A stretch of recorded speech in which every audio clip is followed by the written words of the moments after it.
사랑합니다. 네. 오늘 말씀은 보라 내 어머니라는 제목으로 말씀을 전하겠습니다. 팔순된 할머니에게 세 아들이 있었어요. 어느 날 아들들이 누가 제일 효자인지 증명해 달라는 제안을 어머니께 했습니다.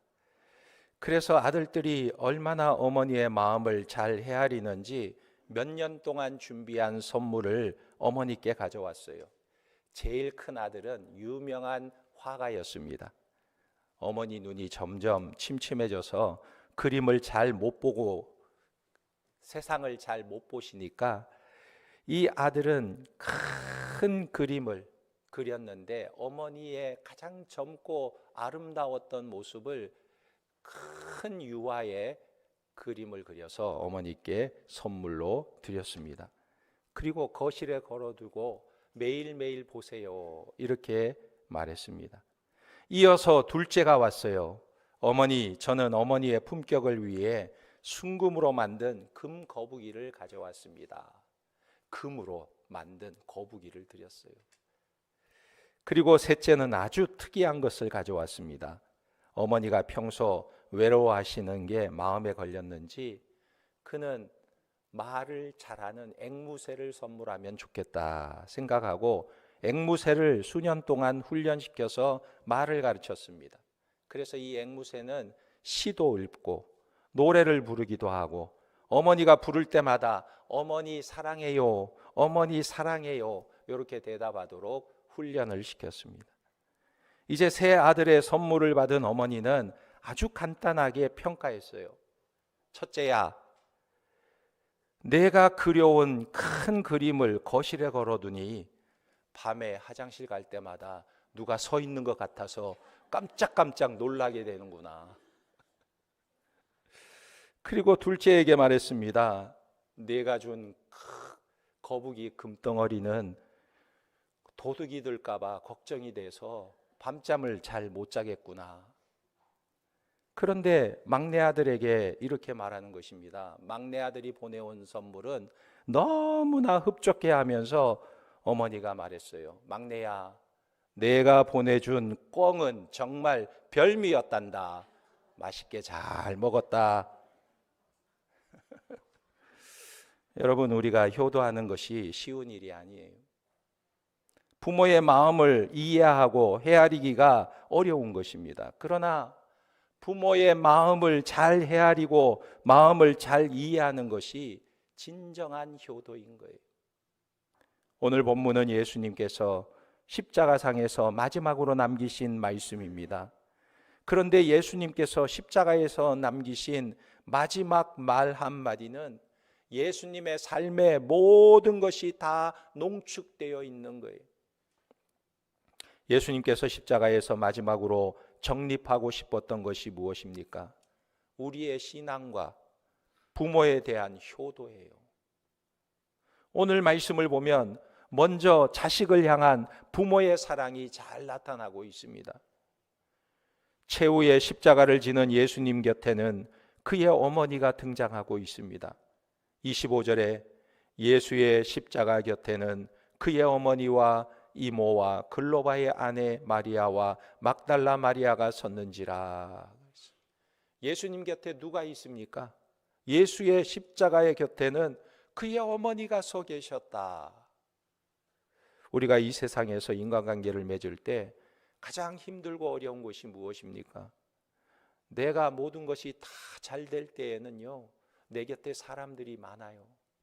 내가 잘 되고 잘 나갈 때에는 사람들이 많습니다. 그런데 내가 어려움을 당할 때에는 사람들이 다 내 곁을 떠나가는 거예요. 예수님께서도 기적을 행하시고 병든 자를 고치시고 죽은 자를 살리는 기적의 현장에는 수많은 무리들이 예수님을 애워싸고 예수님을 따라다녔어요. 심지어는 예수님 옷자락을 붙잡으면서 우리의 임금이 되어주세요, 우리의 임금이 되어주세요 매달렸어요. 그런데 정작 고통스러운 십자가 앞에 그 저주스러운 십자가에 매달릴 때에는 예수님을 따르는 무리가 없었습니다. 십자가 밑에는 그 어머니와 한 명의 여인만 남아 있었어요. 여러분, 어머니라는 분이 바로 이런 분입니다. 내가 가장 어려울 때, 내가 가장 고통스러울 때 어머니는 내게 다가오는 거예요. 사람들이 어려움을 당하면 제일 절망하는 것이 무엇입니까? 자기 곁에 사람이 없다는 거예요. 그런데 우리 부모는 어떻습니까?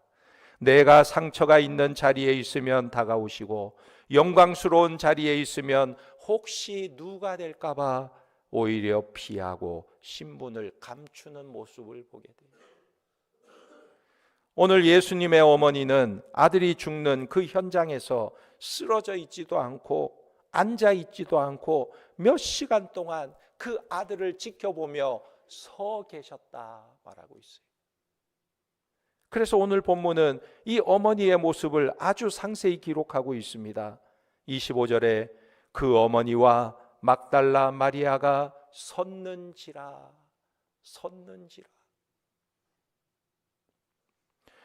아들의 아픔과 고통을 나눠 가지려고 그 마음을 이해하려고 다리에 힘을 주고 서 계셨는지 몰라요. 여러분, 우리의 어머니는 이런 분이세요. 언제나 고통의 자리, 아픔의 자리에 다가오는 분이십니다. 그러나 영광의 자리에서는 멀찌감치 떨어져서 지켜보시는 거예요. 요한복음 2장에 보면 가나 혼인잔치가 열릴 때였습니다. 예수님께서 사역에서 처음으로 물이 포도주로 변하게 하는 기적을 일으킨 장소예요. 그런데 그 영광의 자리에 누가 있었냐면 어머니가 계신 것입니다. 그러나 이 어머니는 자신을 드러내지 않았습니다. 그에게 가까이 가지도 않고 하인을 시켜서 그 영광스러운 자리를 목격하고 있는 거예요. 그런데 오늘 예수님께서 고통스러운 십자가를 지시는 자리에 어머니는 가까이 다가와 서 계셨던 것입니다. 어머니는 늘 그런 분이세요. 이쯤 되면 우리 아버지들이 좀 섭섭해지겠죠? 왜 자꾸 어머니 얘기만 하시나? 그런데 아버지들도 동일한 모습이에요. 성경에 보면 자식을 위해서라면 무엇이든지 할 수 있는 어머니들의 모습이 등장하고 있는 것입니다. 마가복음 7장 26절에 보면 수로보니게 여인이 등장합니다. 26절에 그 여자는 헬라인이요 수로보니게 족속이라 자기 딸에게서 귀신 쫓아내 주기를 간구하거늘. 그런데 여기 헬라인이요 수로보니게 여인이다 이렇게 표현하고 있는데, 이것은 헬라 문명권의 귀족 출신 여인임을 말하고 있는 것입니다. 천한 여자가 아니에요. 헬라인이라는 표현은요, 이 여자가 헬라 말을 하고 있고 그 문화권의 교육을 받은 교양 있는 여성임을 말하고 있습니다. 당시에 이 지역에서 헬라어를 구사한다는 것은 상류층이거나 국제적인 안목을 가진 지식층에 속했을 가능성이 아주 높은 거예요. 그리고 수로보니게라는 수리아 지역은 이 페니키아를 뜻하는 것입니다. 당시에 이 지역은 무역이 발달하고 부유한 동네였어요. 그래서 유대인들이 보기에는 이들은 부유하지만 교만한 이방인의 전형이었던 것입니다. 그런데 이 여인이 귀신 들린 딸을 데리고 예수님께 찾아왔어요. 유대인의 한 청년에게 찾아와서 자기의 딸, 귀신 들린 내 딸을 좀 고쳐주세요 부탁하고 있는 것입니다. 그런데 예수님이 어떻게 하십니까? 이 여인을요, 이방인에게 취급을 하고 있어요. 27절에 예수께서 이르시되 자녀로 먼저 배불리 먹게 할지니 자녀의 떡을 취하여 개들에게 던짐이 마땅치 아니하니라. 그러자 이 여인이 이렇게 말합니다. 옳습니다, 주님. 오라요. 그러나 개들도 주인의 상에서 떨어지는 부스러기를 주워 먹지 않습니까? 나를 개라고 해도 괜찮아요. 그러나 제발 내 딸만은 좀 고쳐주세요. 여러분, 우리 부모는 자식을 위해서라면 개 취급을 받아도 괜찮고 어떤 수치도 마다하지 않고 모든 인생을 감당하는 것을 보게 됩니다. 이런 부모가 어디 성경에만 있습니까? 우리 주변에 보면 자식을 위해서라면 뭐든지 할 수 있는 부모가 너무 많은 거예요. 2002년도에 보니까 TV에서 소개된 내용입니다. TV에서 무엇이 소개됐냐면 현대판 고려장이라는 내용으로 소개된 일이 있었습니다. 어떤 내용이냐면 자식이 일을 해야 하는데 자식이 어머니를 돌보느라고, 거동을 못하는 어머니를 돌보느라고 일을 나가지 못하는 아들을 안타깝게 여긴 어머니가 아들에게 부탁하는 거예요. 당시의 겨울은 아주 혹독한 추위였습니다. 집이 가난한데 아들이 일을 할 수 없으니까 아들에게 너무나 자기가 짐이 되는 것을 느끼고 짐이 되지 않으려고 이 아들을 어머니가 설득하는데 뭐라고 하냐면, 얘야, 나를 저 양로원 앞에 좀 데려다 줘. 나를 좀 양로원 앞에다 데려다 줘.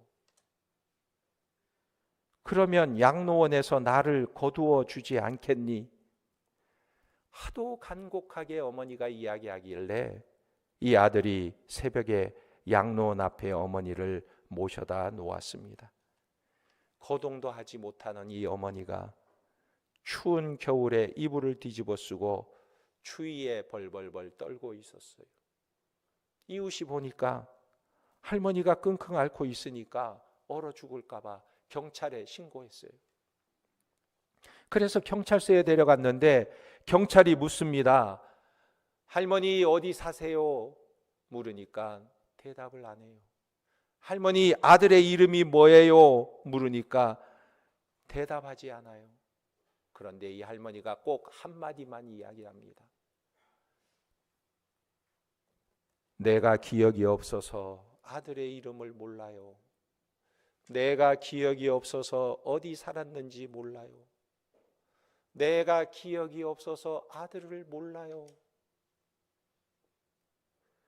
어머니는 아들이 조금이나마 편안해진다면, 아들을 좀 자유롭게 될 수 있다면 그 아들을 위해서 자신은 얼마든지 희생할 수 있다는 마음을 먹은 것입니다. 이것이 어머니의 마음이에요.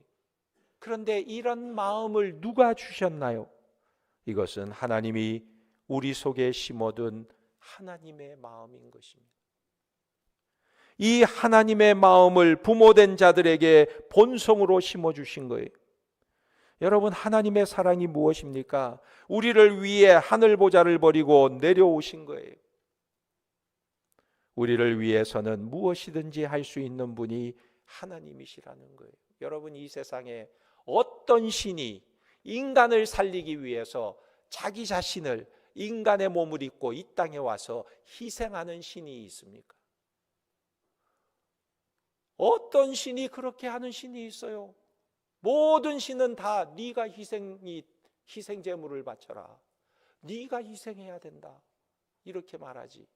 어떤 신이 자신을 희생하는 자가 있어요? 빌립보서 2장 6절에 그는 근본 하나님의 본체시나 하나님과 동등됨을 취할 것으로 여기지 아니하시고 오히려 자기를 비워 종의 형체를 가지사 사람들과 같이 되셨고 사람의 모양으로 나타나사 자기를 낮추시고 죽기까지 복종하셨으니 곧 십자가에 죽으심이라. 여러분, 이 십자가의 현장 속에는요, 하나님 아버지가 육신을 입고 오셔서 희생을 당한 하나님 아버지의 사랑이 담겨 있는 거예요. 육신의 어머니가 그 현장에 함께 있으면서 그 고통을 당해주는 어머니의 사랑이 함께 표현되고 있다는 거예요. 이 십자가의 죽으심 속에 이런 하나님의 사랑과 어머니의 사랑이 표현되고 있다는 것입니다. 이 십자가의 사랑이야말로 모든 정점에 세워져 있는 하나님의 사랑인 것입니다. 이 사랑을 가장 많이 닮은 사랑이 바로 부모님의 사랑임을 기억하시기 바랍니다. 두 번째는 어머니를 향한 아들의 효성이 나타나고 있습니다. 오늘 예수님은 십자가상에서도 그 어머니의 앞날을 생각하고 염려하는 모습이 나타나고 있어요. 26절에 예수께서 자기의 어머니와 사랑하시는 제자 곁에 서 있는 것을 보시고 자기의 어머니께 말씀하시되 여자여 보소서 아들이니이다 하시고, 이 말씀에서는 예수님의 모션, 행동이 나타나고 있어요. 무슨 행동입니까? 십자가 상에 있는 예수님께서 눈과 입을 통해서 우리의 시선을 이끌고 있다는 거예요. 예수님은 십자가에서 모친을 보시고 제자를 바라보십니다. 어머니가 있는 것을 이렇게 보시고 눈을 이렇게 돌려 제자를 바라보세요. 이것은 어머니의 시선을 이끌어서 제자를 보게 하시는 거예요. 그래서 어머니를 보고 눈을 돌리니까 어머니가 따라서 이렇게 보는데, 제자를 바라볼 때 어머니도 제자를 바라본 것입니다. 예수님께서 왜 이렇게 하실까요? 사실 예수님께서 십자가에서 숨을 쉰다는 것은 매우 고통스러운 일이에요. 횡격막이 들려 있고 온몸이 축 처져 있는 상태에서 숨을 쉬려고 하면 못 박힌 손이 또 찢어질 듯 고통이 찾아오는 것입니다. 그래서 숨을 쉬려면 온몸을 비틀면서 숨을 쉬어야 하는 거예요. 그러니까 말하는 것이 얼마나 힘들겠어요. 한마디 한마디 하는 것이 너무나 힘든 것입니다. 그래서 이 십자가상에서 하신 말씀, 가상칠언이 너무나 소중한 말씀이에요. 그래서 지금 예수님이 말할 기운이 없어서 눈으로 말하고 있는데, 어머니를 바라보고 그 시선을 이끌어서 자기의 제자를 바라봅니다. 그리고는 어머니의 시선이 따라오자 이렇게 말했어요. 어머니 보소서 아들이니이다 그랬어요. 무슨 말이에요? 어머니의 시선이 예수님의 시선을 따라 제자 요한을 바라보고 있을 때 어머니에게 어머니 보소서 아들이니이다 그랬어요. 내가 아들이 아니고 저 제자가 아들이니이다 그랬어요. 이 말은 이제는 예수님은 어머니에게 이제 아들 구실을 할 수가 없어요. 어머니가 보고 있는 저 제자가 이제부터 어머니의 아들입니다. 그가 어머니를 섬길 거예요. 그리고 제자에게 말씀하십니다. 제자에게 바라보면서 보라 내 어머니니라 그랬어요. 그렇게 힘들고 고통스러운 순간에 예수님은 어머니의 앞날을 배려하고 효성을 다하고 있는 거예요. 자기가 어머니를 끝까지 모실 수 없으니 제자에게 부탁하고 있는 것입니다. 어머니를 모셔달라. 사실 예수님은 십자가에 달리기 전에 충분히 효도를 다했던 아들입니다.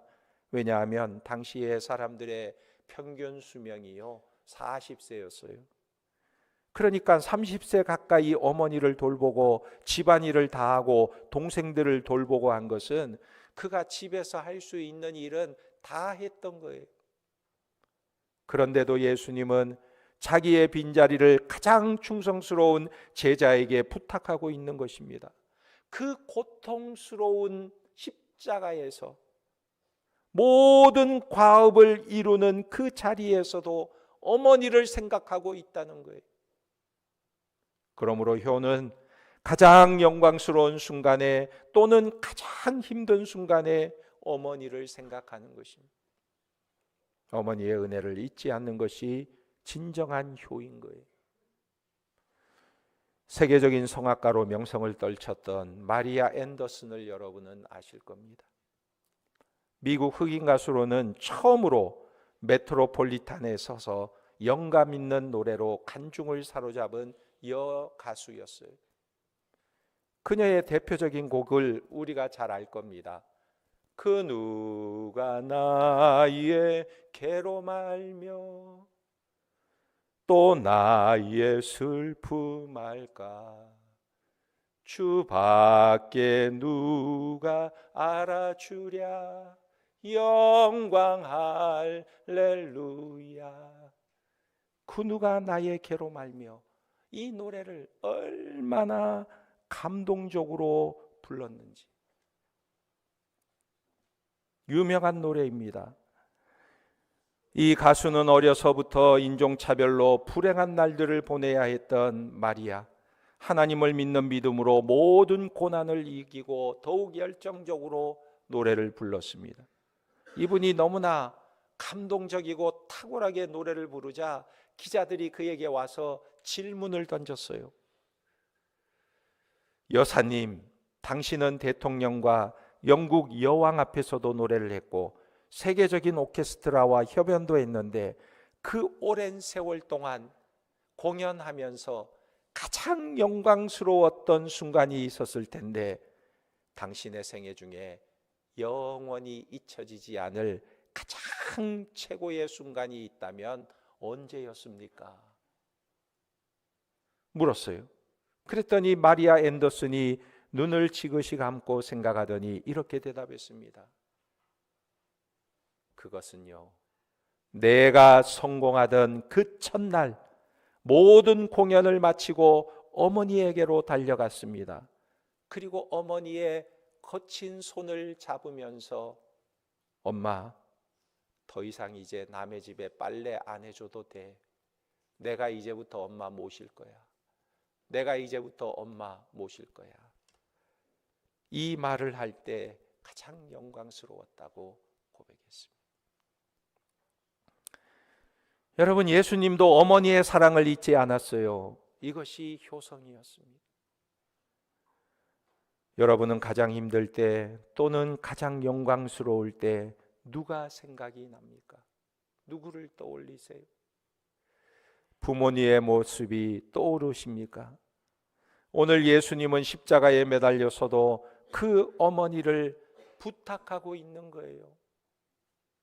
27절에 또 그 제자에게 이르시되 보라 내 어머니라 하신대 그때부터 그 제자가 자기 집에 모시니라.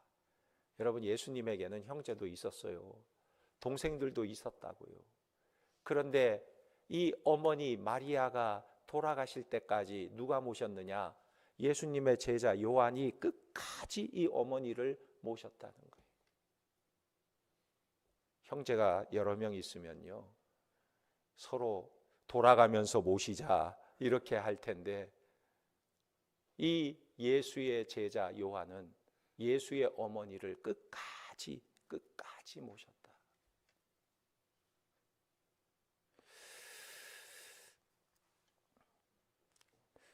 우리는 신앙을 빙자해서 불효를 합리화할 때도 있습니다.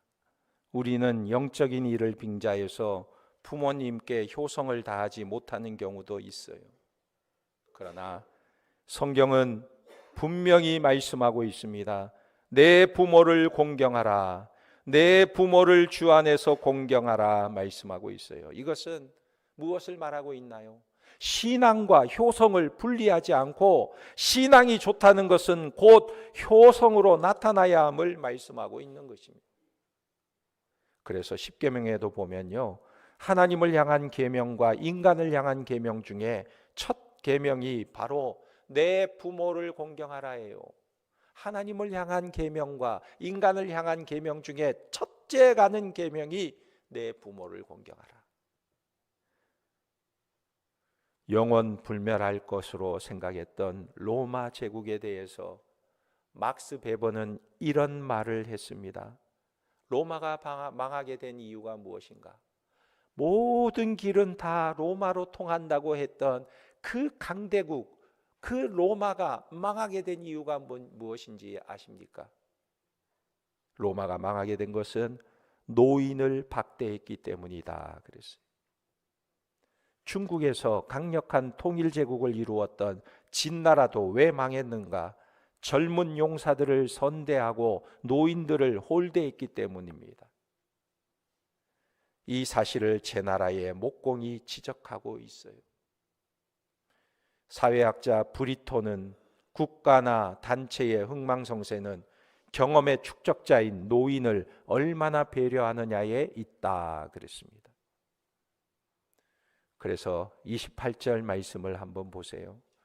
그 후에 예수께서 모든 일이 이미 이루어진 줄 아시고 성경을 응하게 하려 하사 이르시되 내가 목마르다 하시니, 여기 그 후에라고 표현하고 있어요.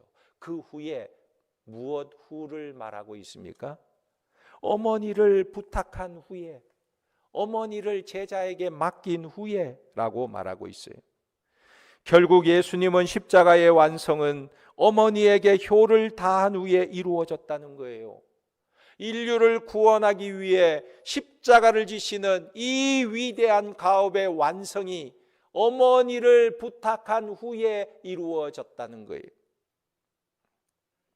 30절에 예수께서 신 포도주를 받으신 후에 이르시되 다 이루었다 하시고 머리를 숙이니 영원히 떠나가시니라. 예수님께서 다 이루었다 말씀하셨어요.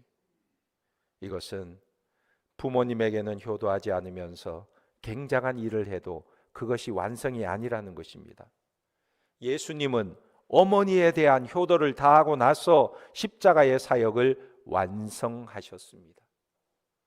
효를 상실한 신앙은 바로 미완성의 신앙인 거예요.